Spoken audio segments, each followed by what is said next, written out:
This is a review of the 1973 album Tattoo by Rory Gallagher. But before we get on to that, let's have a brief synopsis of Rory Gallagher. He was born in 1948 and tragically died at a very young age of 47 in June 1995. This followed a liver transplant, and he didn't recover from that, and tragically an infection curtailed his brief life.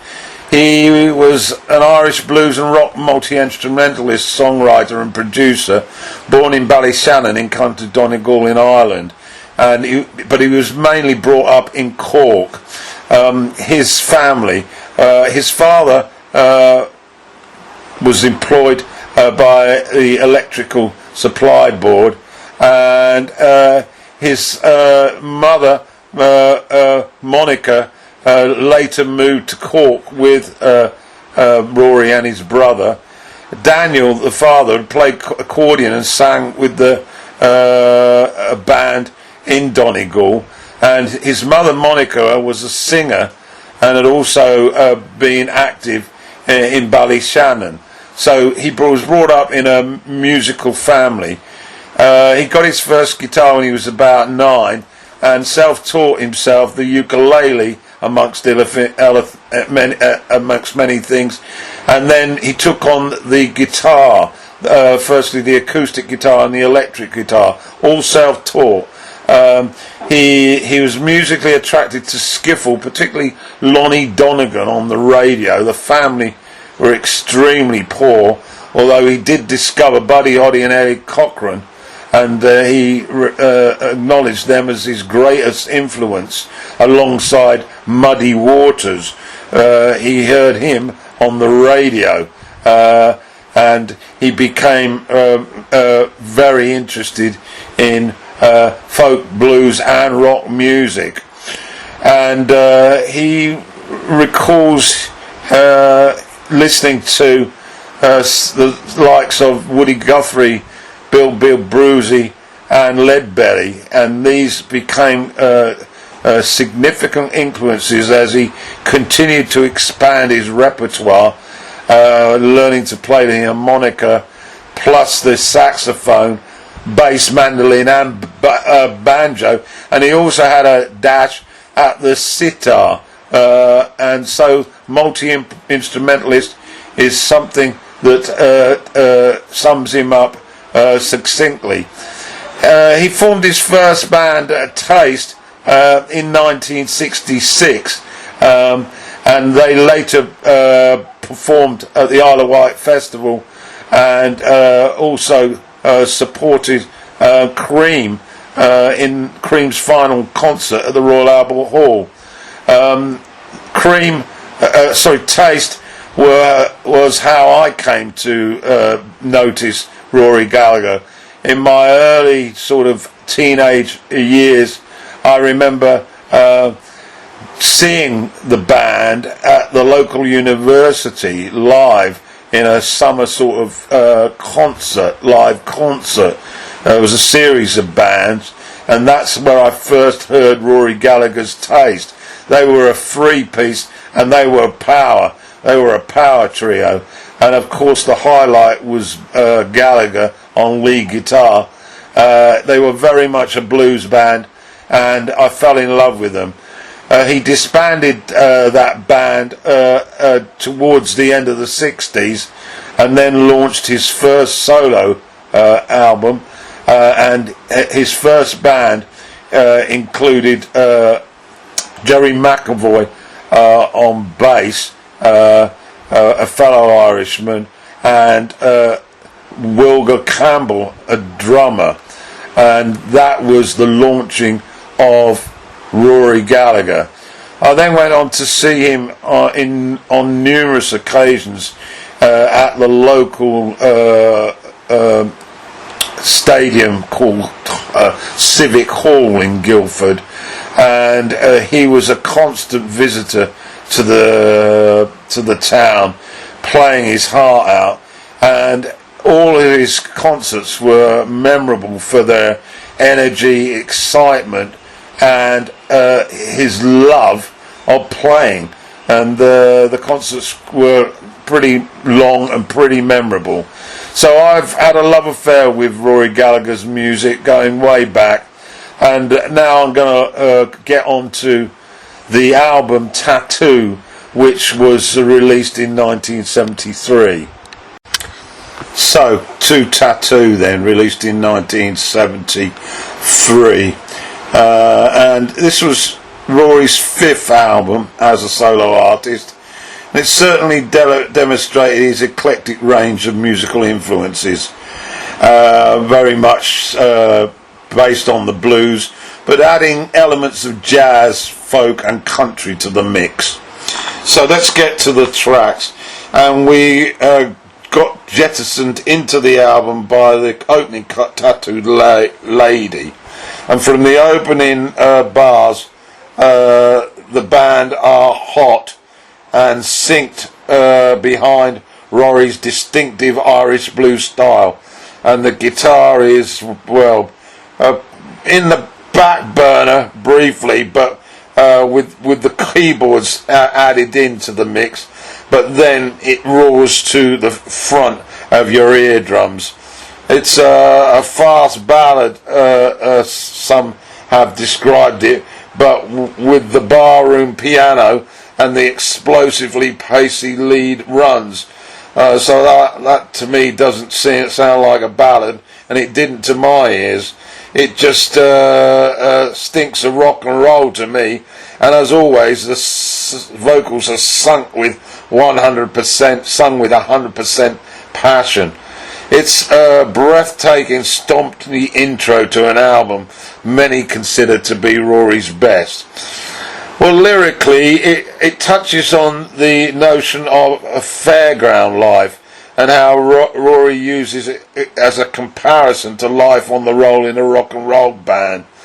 Rory extorts the benefits of being part of a close community when being in a band, and he also describes the impact on the characters that you meet and how that affects your view of the world. Up next is Cradle Rock. This is a real live feel, and was a regular in his live set. Lou Martin shines on organ, and the guitar solos scorch the torch, so to speak. There's some lovely slide guitar, and it's as good as it gets, really. Then the harmonica rips into the senses. Rory more than useful on the harp, I would say. The lead and harmonica moments are in unison. It's incredible. It's very, very heavy. Lyrically, well, it's reflects back on Rory's birth at the Ballyshaming Hospital in Ireland. Rock is in his blood from cradle to grave. The power of rock bites through and that enables miracles to change one's life. It's very much about positive action. 2020 Vision is up third. It's an acoustic blues with a Delta-like style, with a touch of jazzy piano. It's smooth and it's very polished. Lyrically, it talks about the magnetism of a woman who is a one-off, and your desire to be the chosen one by that woman, and that turns the woman turns everybody's heads. So you need to keep your eye on her, otherwise you'll lose her. Track 4 is They Don't Make Them Like You Anymore. It's a reminder of the jazz virtuoso in Rory's repertoire, which first came alive on the boards, the Trace album. It's crisp, and the piano moves in with the electric solos, which are very tasteful. I personally like this style of track on Gallagher's albums, so he doesn't get too closeted as a blues guitarist with a heavy rock pen to him. Bebop it isn't, but it's a step in that direction, and Rory plays the Greek instrument, or is it the Middle Eastern instrument, the great bouzouki on this. Have a listen to that on Google. Lyrically, more of the same message really as the previous track, about a jewel of a woman, a one-off, but a slight doubt that she will choose you. So to track 6 then, Living Like a Trucker. Well, Rory hits the wah-wah rhythms here. It's a standard MOR rocker, subdued to an extent, but it starts off that way. The bridge is somehow odd as the ripping solos hit you like a saw, and then there's the neat wah-wah rhythm under it. It peters out somewhat towards the end. Another tilt at life on the road, the metaphor in the lyric. Tells of his love for the road, but it's also about sacrifices, not enough money, not enough free time, the toil of travel, but the rewards of feeling like a king. To track 7 is Sleep on a Clothesline, another blues song no less, and it's impressive as it builds.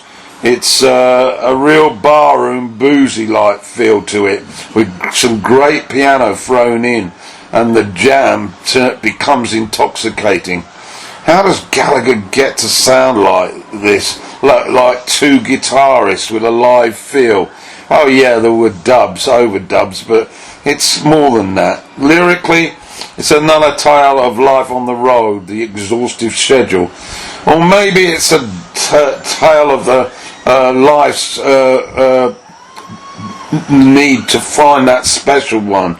The fact that it takes endless amount of time, you have to look all over, you have to do crazy things just to be with the person who's your match. Track 7 is the 7-minute opus Who's That Coming? Slide guitar starts this one up, and it's deliciously played by Rory. Real Delta blues stuff, and then the acoustic fades and segues into the same riff on electric, and the slide still holds centre stage with a smouldering of harmonica, and then the rhythm section takes us up a notch, and the slide bottleneck sound overtakes the song. It's really awesome. Thumping keys, pianos from Martin as the song hits new heights. Rock and roll meets the blues, and Rory, not to be outdone, rips another soaring slide guitar solo, and eventually you catch a breath. Track 8 is A Million Miles Away, a guitar intro to a really slow blues, and Roy delivers some intimate finger-picking lead, and his vocals glide in with the piano accompaniment. It's a delightful, easy sound, gentle blues ballad, very dreamy. The guitar style adopted by Knopfler with Dire Straits a few years down the line, just to get you a sense of how it sounds. It's described as clicking guitar, and there's some horns in there as well within the mid section.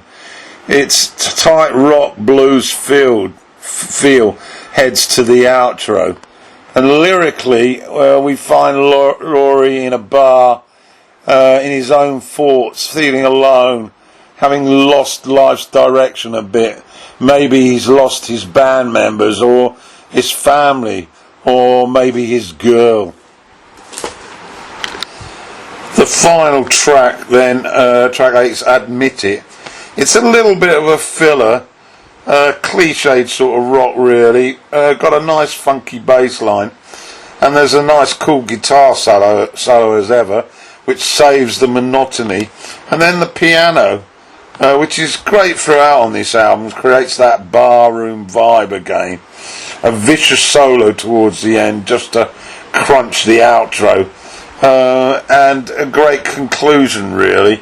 Lyrically, it's about losing your girl, I think. Nothing too dramatic. There is a bonus track on my copy, Tucson, Arizona, which is a rockabilly country type song, and Rory does a good job with some Hawaiian style guitar on that. So try and catch that if you get to listen to this album. So overall, it certainly is one of his best albums. I personally liked his first solo album, which I'll review at a later date. But certainly if you're new to Rory Gallagher, this would be a good place to start. So this is the exceptionally talented guitar player with his offering, the 1973 album Tattoo.